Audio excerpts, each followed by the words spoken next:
24 दिसंबर वाला पूरा पेपर मिल चुका है। नमस्कार प्यारे बच्चों, स्वागत आप सभी का आपके अपने YouTube चैनल में। तो ये पेपर है आपके कक्षा 9वीं अर्धवार्षिक परीक्षा 2024-25 का पेपर है। गणित का पेपर है, मैथमेटिक्स का पेपर है, जो आपके 24 दिसंबर को होने वाला है। अगर आपने एग्जाम से पहले ये पेपर आपने कंप्लीट तैयार कर लिया तो मैथ के अंदर आप पूरे 70 मार्क्स हैं वो फोड़ सकते हैं, पूरे 70 मार्क्स हैं वो आप ला सकते हैं। तो वीडियो को आपको कंप्लीट देखना है और इस वीडियो के अंदर कंप्लीट पेपर आपको विद सॉल्यूशन मिलेगा।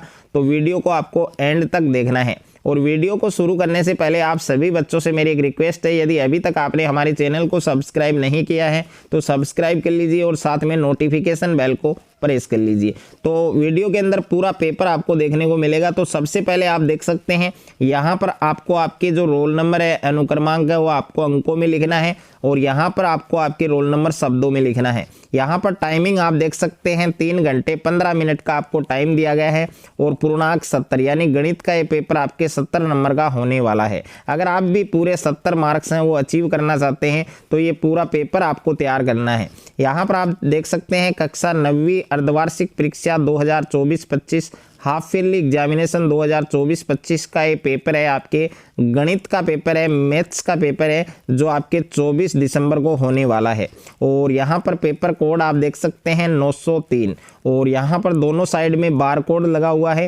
और पेपर को शुरू करने से पहले सामान्य अनुदेश हैं, जो जनरल इंस्ट्रक्शन है वो आप पढ़ सकते हैं कि परीक्षार्थी प्रश्न पत्र के पहले पृष्ठ पर अपना अनुक्रमांक अवश्य लिखें। तो रोल नंबर है वो आपको यहाँ पर अंकों में लिखना है, यहाँ पर आपको शब्दों में लिखना है और प्रत्येक प्रश्न के सामने उसका जो अंक भार है वो अंकित है। तो इस वीडियो के अंदर पूरा पेपर आपको देखने को मिलेगा, तो वीडियो को आपको कंप्लीट देखना है।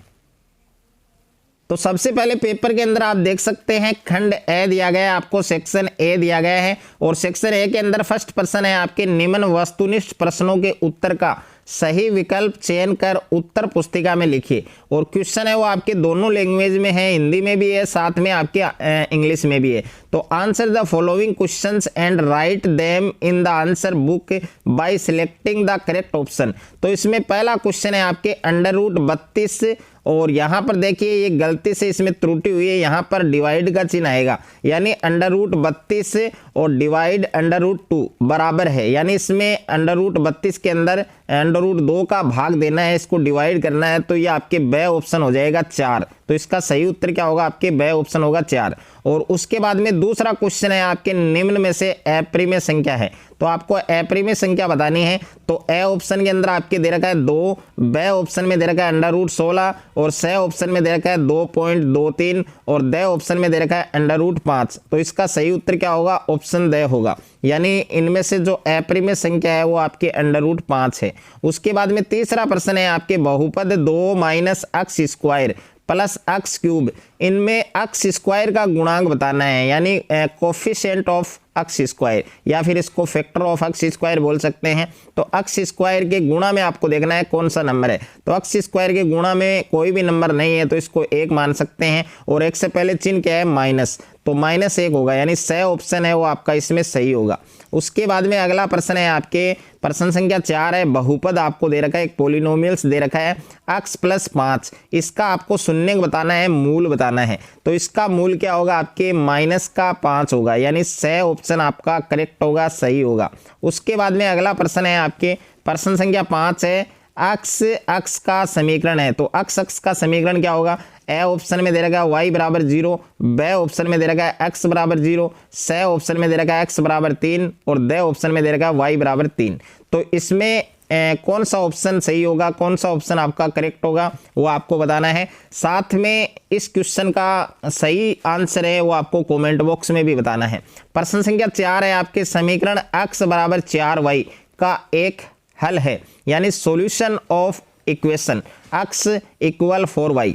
और यहाँ पर ए ऑप्शन के अंदर दे रखा है 1 2, ब ऑप्शन में दे रखा है 0 4, स ऑप्शन में दे रखा है 0 1 और द ऑप्शन में दे रखा है 4 1। तो इसमें 4 विकल्प आपको दिए गए हैं, 4 ऑप्शन आपको दिए गए हैं। और प्रश्न संख्या 7 है आपके कि बिंदु -3 4 इसकी हमें कोटि बतानी है। तो इसकी कोटि क्या होगी, यानी इसमें y का मान हमें बताना है। तो x का मान है -3 और y का मान है 4। तो इसमें कोटि क्या है आपके 4 है, यानी ऑप्शन ब आपका सही होगा। और उसके बाद में अगला प्रश्न है आपके प्रश्न संख्या 8 है कि एक रेखा के सिरे होते हैं, यानी the vertex of A line is. तो इसमें ए ऑप्शन के अंदर दे रखा है बिंदु यानी पॉइंट, बी ऑप्शन में दे रखा है आपके रेखाएं यानी लाइन, और सी ऑप्शन में दे रखा है चाप यानी आर्क, और द में दे रखा है कोण यानी एंगल। तो इसमें 4 ऑप्शन आपको दिए गए हैं, कौन सा ऑप्शन आपका करेक्ट होगा, सही होगा, वो आपको बताना है। प्रश्न संख्या 9 है आपके निम्न प्रतिबंध में कौन सा त्रिभुजों की सर्वांग क्षमता के लिए सही नहीं है। तो यहाँ पर ए ऑप्शन में दे रखा है कोण कोण कोण सर्वांग क्षमता, और बे ऑप्शन में दे रखा है भुजा कोण भुजा सर्वांग क्षमता, स ऑप्शन में दे रखा है कोण भुजा कोण सर्वांग क्षमता, और द ऑप्शन में दे रखा है भुजा भुजा भुजा सर्वांग क्षमता।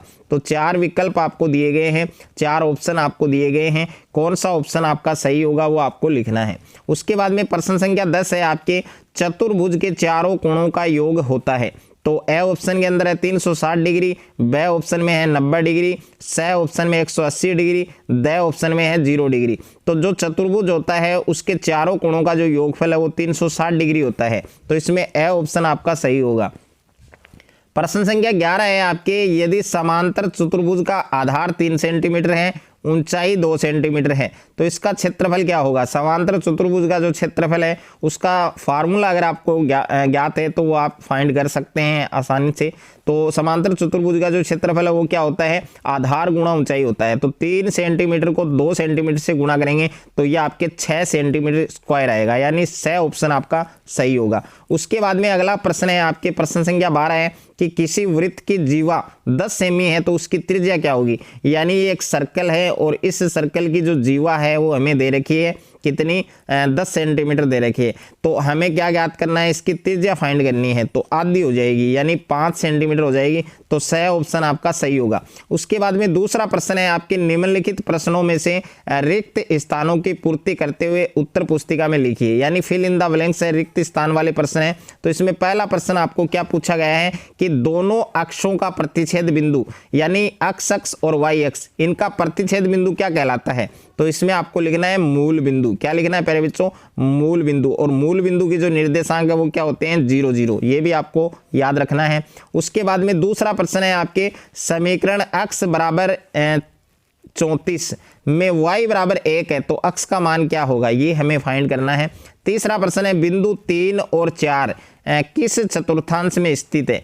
तो यहाँ पर देख सकते हैं आप 3 और 4 ये दोनों प्लस प्लस में हैं, तो ये फर्स्ट चतुर्थांश में स्थित होंगे आपके। और प्रश्न संख्या 4 है एक ही वस्तुओं के दुगुने परस्पर क्या होते हैं। और प्रश्न संख्या 5 है सभी समकोण एक दूसरे के क्या होते हैं। और प्रश्न संख्या 6 वर्ग के प्रत्येक कोण क्या होते हैं। तो वर्ग के प्रत्येक कोण बराबर होते हैं आपके या समकोण होते हैं। और प्रश्न संख्या 7 है समांतर चतुर्भुज की सम्मुख भुजाएं और सम्मुख कोण क्या होते हैं, बराबर होते हैं। और उसके बाद में नोट लिखा हुआ है। और 3 से 14 अति लघुत्रात्मक प्रश्न है और प्रत्येक प्रश्न आपके 1 नंबर का है। सॉरी यहाँ पर 1 से 1/2 अंक दे रखा है। तो यहाँ पर प्रश्न संख्या 3 है कि संख्या 0.6 और इसके ऊपर बार है, इसको हमें p/q के रूप में व्यक्त करना है। और प्रश्न संख्या 4 है 64, इसकी जो पावर है वो 1/2 दे रखी है, इसका मान हमें ज्ञात करना है, इसकी वैल्यू हमें फाइंड करनी है। अगला क्वेश्चन है आपके क्वेश्चन नंबर 5 है कि बहुपद 4x² - 3x + 7 के प्रत्येक पद की घातांक लिखिए। तो इसमें प्रत्येक पद की जो घातांक है वो लिखनी है। और उसके बाद में अगला क्वेश्चन है आपके क्वेश्चन नंबर 6 है बहुपद 4x³ + 3x² - x + 2 में x³ व x का गुणांक लिखिए। तो x³ का गुणांक तो इसमें कितना है, 4 है, और x का गुणांक होगा आपके -1। और प्रश्न संख्या 7 है 12x² - 7x + 1, इसका हमें गुणनखंड ज्ञात करना है। और 8वां प्रश्न है बहुपद 5x - 4x² + 3 के लिए x बराबर 0 और x बराबर -1 के लिए इसका मान याद करना है। यानी एक बार तो इसमें x की जगह क्या रखना है, 0 रखना है, एक बार x की जगह -1 रखना है। उसके बाद में अगला प्रश्न है आपके प्रश्न संख्या 9 है समीकरण 2x + y = 7 के लिए कोई 2 हल ज्ञात कीजिए। और प्रश्न संख्या 10 है k का वह मान ज्ञात कीजिए जबकि x बराबर 2 y बराबर 1 समीकरण 2x प्लस 3y बराबर k का एक हल हो। और प्रश्न संख्या 11 है, बिंदु -4 और -6 के लिए निम्न प्रश्नों के उत्तर लिखो। और अगला क्वेश्चन है आपके यहाँ पर आप देख सकते हैं, तो इसमें आपको 3 प्रश्न दिए गए हैं, एक तो x निर्देशांक और दूसरा है आपके y निर्देशांक और तीसरा है x अक्ष से दूरी। और अगला प्रश्न है आपके प्रश्न संख्या 12 है, निम्न बिंदुओं का चतुर्थांश लिखिए। तो एक ऑप्शन में दे रखा है -3 2 और सेकंड में है 5 और -3 और थर्ड है आपके 6 और 2। उसके बाद में अगला प्रश्न है आपके प्रश्न संख्या 13 है आपके कि आकृति में कोण ABC बराबर 69 डिग्री है और कोण ACB बराबर 31 डिग्री है, तो कोण BDC हमें ज्ञात करना है। ये आकृति आप देख सकते हैं। और प्रश्न संख्या 14 है, यदि एक समलंब की असमांतर भुजाएं बराबर हो तो सिद्ध कीजिए कि वह चक्रीय चतुर्भुज होगा। और उसके बाद में अगला प्रश्न है आपके यहाँ पर सेक्शन बी आपको दे रखा है, इसमें प्रश्न संख्या 15 है, निम्न का मान ज्ञात कीजिए। तो यहाँ पर 2 प्रश्न आपको दे रखे हैं, 11 की पावर 1/2 डिवाइड 11 की पावर 1/4, इसका मान ज्ञात करना है। दूसरा है 7 की पावर 1/2 मल्टीप्लाई 8 की पावर 1/2। उसके बाद में क्वेश्चन नंबर 16 है, 1/√7 माइनस √6 का परिमेयकरण कीजिए। और क्वेश्चन नंबर 17 है, x³ plus 3x square plus 3x plus 1 को x प्लस 1 से भाग देने पर जो शेषफल है, जो रिमाइंडर है, वो हमें फाइंड करना है। और क्वेश्चन नंबर 18 है आपके, यदि x बराबर 3 और y बराबर 1 समीकरण 2x माइनस ky बराबर 4 का हल है तो k का मान ज्ञात कीजिए। और प्रश्न संख्या 19 है, यदि 2 अंकों वाली एक संख्या में इकाई का अंक x है और दहाई के अंक y से 5 अधिक है तो इस संख्या को बीजीय रूप में लिखो। यदि दहाई अंक 2 है और संख्या को अंकों में लिखो। उसके बाद में अगला प्रश्न है आपके प्रश्न संख्या 20 है, निम्न निर्देशांकों के लिए उत्तर लिखिए। इसमें पहला है -3 और -5, इसकी कोटि व भुज बताना है। तो इसमें कोटि तो क्या होगी -5 और भुज क्या होगा -3। दूसरा प्रश्न है 2 और -4 के लिए x अक्ष और y अक्ष से दूरी। तो इसमें x अक्ष से दूरी तो क्या होगी -4 और y अक्ष से दूरी क्या होगी 2।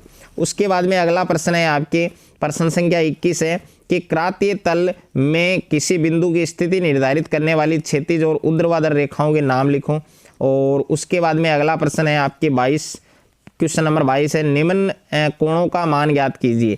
तो इसमें फर्स्ट है 30 डिग्री का पूरक कोण। तो 30 डिग्री का जो पूरक कोण है वो क्या होगा 60 डिग्री होगा, 60 डिग्री होगा। और दूसरा है 120 डिग्री का संपूरक कोण। तो 120 डिग्री का संपूरक कोण होगा वो भी आपके 60 डिग्री होगा। और प्रश्न संख्या 23 है, आकृति में यदि AB समांतर CD EF यहाँ पर EF लंब CD है तो एंगल GED बराबर 126 डिग्री और एंगल AGE और GEF और FGE ये तीनों हमें ज्ञात कर रहे हैं। क्वेश्चन नंबर 24 है, दर्शाइए कि समकोण त्रिभुज में कर्ण सबसे लंबी भुजा होती है। और क्वेश्चन नंबर 25 है, एक चतुर्भुज के कोण 3:5:9:13 के अनुपात में है तो इस चतुर्भुज के सभी कोण ज्ञात कीजिए। क्वेश्चन नंबर 26 है, ABCD एक समांतर चतुर्भुज है, AB AE लंब DC और CF लंब AD है। यदि AB बराबर 16 सेंटीमीटर है, AE बराबर 8 सेंटीमीटर है और CF बराबर 10 सेमी है तो AD का मान है वो हमें ज्ञात करना है। उसके बाद में अगला प्रश्न है आपके प्रश्न संख्या 27 है कि निम्न 2 चरों वाले रैखिक समीकरण का आलेख बनाइए। तो x प्लस वाई बराबर 54 दे रखा है, इसका ग्राफ बनाना है, आलेख बनाना है। क्वेश्चन नंबर 28 है, आकृति देखकर निम्नलिखित का उत्तर दीजिए। तो ये आकृति आप देख सकते हैं, इस आकृति से आपको यहाँ पर 6 क्वेश्चन पूछे हैं। इसमें पहला पूछा है b के निर्देशांक। तो इसमें b बिंदु देखना है आपको, तो b के जो निर्देशांक है वो कितने होंगे और c के निर्देशांक कितने होंगे आपके। और उसके बाद में निर्देशांक -2 और 0 द्वारा पहचाना गया बिंदु। तो ये सारे प्रश्न हैं, इजी क्वेश्चन है तो इन सभी क्वेश्चंस के आंसर आपको लिखने हैं। क्वेश्चन नंबर 29 है, उपयुक्त सर्व समीकरणों का प्रयोग करते हुए प्रसार या मान ज्ञात कीजिए। कोई 3 करने हैं आपको और इसमें टोटल 5 दे रखे हैं आपको। फर्स्ट है x + 2y + 4z का होल स्क्वायर, सेकेंड है 2x - y + z का होल स्क्वायर, तीसरा है आपके 2a - 3b और इसका क्यूब दे रखा है, और 4 है 102 का क्यूब, और पाँचवा है -12 क्यूब + 7 क्यूब + 5 क्यूब। तो इन 5 में से 3 करने हैं आपको, जो आप कर सकते हैं आराम से, जो आपको आते हैं वो 3 करने हैं आपको। तो ये पूरा पेपर मैंने इस वीडियो के अंदर आपको दिया है। अगर आपको वीडियो अच्छा लगे तो वीडियो को ज़्यादा से ज़्यादा बच्चों के साथ शेयर करें, ज़्यादा से ज़्यादा वीडियो को लाइक करें, और चैनल पर आप नए हैं तो चैनल को आप सब्सक्राइब कर लीजिए और साथ में नोटिफिकेशन बेल को प्रेस कर लीजिए।